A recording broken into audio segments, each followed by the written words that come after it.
Hello and welcome to another episode of SIAM Speaks. Today we have with us Mr. Abhishek Yadav, who is the co-founder and COO of IMOTO from Indonesia. Abhishek, a very warm welcome to SIAM Speak. It's a Thank you very pleasure to much. have you here, and we hope to learn from your insights and your experience in the two geographies of India and Indonesia, and hope we can learn from it and accelerate the EV transition journey that India is right now facing currently. So my first question to you, Abhishek, is that while there are a lot of dissimilarities between any two countries, India and Indonesia are no different, but there also bound to be some similarities in the way both the countries operate in terms of high population, high density of urban agglomerations, Yep. a high dependence of two-wheeler for mass market mobility, and you being fortunate enough to have seen both the countries closely. So, what do you think can be the cross pollination of ideas and best practices in the way that what India can learn from Indonesia and what Indonesia can in turn learn from India so that the e mobility penetration, not just in India, but in Indonesia, can also grow rapidly? Yep. Good question. Thanks for that. Mm.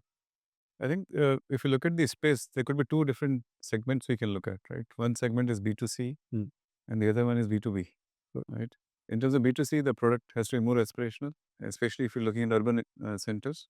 The purchasing power ability is higher, and people are looking at products which are beyond the gasoline alternatives. They're just not looking at cheaper options to on let's say on TCO basis, but they're also looking at what is a better gadget, better connectivity, right? Better performance, better design, right? So I would say that if you look at the Indonesian market is more designs are more aspirational. Mhm. From each OEM, you will see a wider spectrum of product form factors, right? And if the Indian OEMs also have to make it more exciting for the users, right? So today you will see a lot of Indian OEMs only have a single product, right? And they have a single form factor. And then trying to target the same with the same product, they want to target different customers, not just B2C, but even B2B, right? So I think there's an opportunity to see what's happening in Indonesia and create a more aspirational product portfolio and not just be on one product. If you look at the B2B side, that's also very, very interesting because the wave of the deliveries on two-wheelers in India has picked up let's say in the last 4 or 5 years when Swiggy, Zomato, and other guys picked up, right? Indonesia has been fortunate in the sense that the traditional bike taxis have been there for decades, right? And then Gojek and Grab early 2010 and 2014, they basically made it digital, right? So if you look at the application of B2B use cases and usage of bikes, ride sharing, there's a lot which we can see from Indonesia. If you look at the user preferences, right? Indonesian bikes, of course, gasoline earlier. The users are running long distances.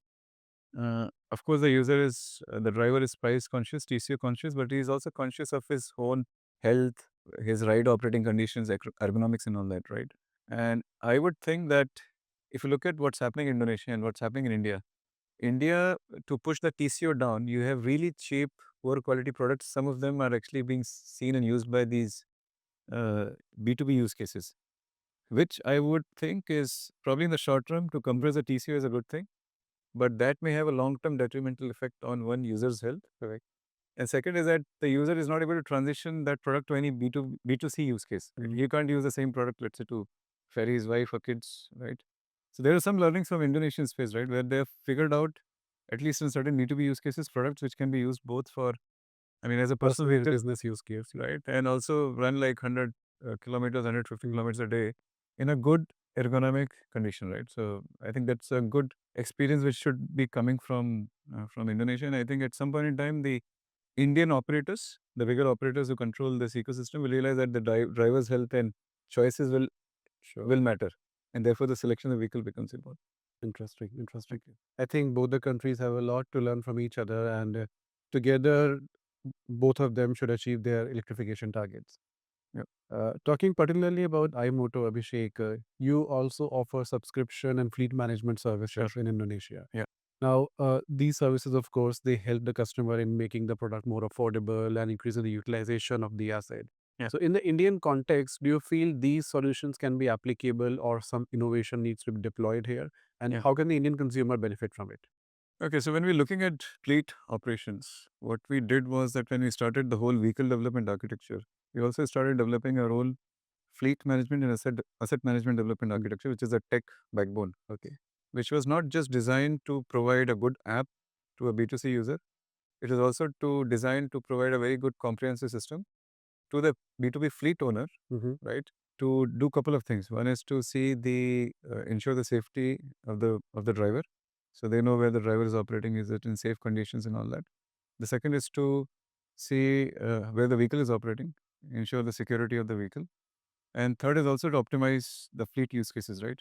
So we realize that to provide these services to both B2C and B2B, especially when you're looking at our IT services, right? Technology enablers, we can use the same services, but you have to think from a broader perspective. It's not just put an Android device on the bike and put an app, but you look at how a fleet owner is going to use it, right? So even though our bikes may not be the cheapest, right? What ultimately matters to the B2B user or a fleet operator, that he sees where the bikes have been running, we know at what frequency the failures have been happening. So we can predict certain failures. We see certain components which are failing faster. We can reduce the failure rate or improve product Mm-hmm. quality, right? So the other thing which is happening is that now these B2B fleet operators will know that where the bike has been operating. Has it been hot weather? Was it a hilly terrain, right? Where the driver is operating, was he accelerating hard or low? That will allow us to them also to get competitive pricing, or let's say credit insurance. The other thing which also it does is that on the battery side, we know exactly which pair a group of cells was operating at what voltage, what temperature, right? If there are abnormalities, we can predict. We can remotely warn the user or the fleet operator or switch off the bike. And after 5 years of operation, for a fleet owner who actually, let's say, owns these bikes, we can give a comprehensive report. So we can tell them, let's say, in Indonesia's example, was it in Bali or Jakarta? Was it operating in a flat road condition or hilly terrain? Was it operating at, let's say, 70 kilometers an hour kind of average speed or 50 kilometers an hour average speed? So the fleet owner will have a very precise and comprehensive data pack on, let's say, his fleet of 500 bikes, 1,000 bikes, where he knows exactly that these bikes have run which kind of kilometers in what conditions, where the failures have been, and what is the real residual value of the battery, all enabled by technologies. That's where we think technology will add a lot of value to these guys, not just by pricing the product cheaper on day one, but look at the whole product life cycle, purchase, operations, repurposing the batteries. Our batteries can be used for, let's say, energy storage applications. Two of these can power a small rooftop solar installation. Four of these can power, let's say, a telecom tower, and then also recycling. But we know end to end that, let's say, in the last 5 years or 10 years where the battery cells are operating. That's the Okay. idea. I think that's a good approach that you have taken, that it's not just about innovative business models, but also a Yeah, lot of data-driven solutions that you're providing to the customer in a way which is impacting their TCO and their overall, their use cases that they're deploying. Thank exactly. you so much, Abhishek. That was Thank you very much. wonderful, and it's great to hear from your learnings from Indonesia. And I'm sure that similar models, similar data-driven solutions will be deployed in India also. Thank you for Thank you giving very me the much. opportunity. Thanks to CM. Thanks a lot.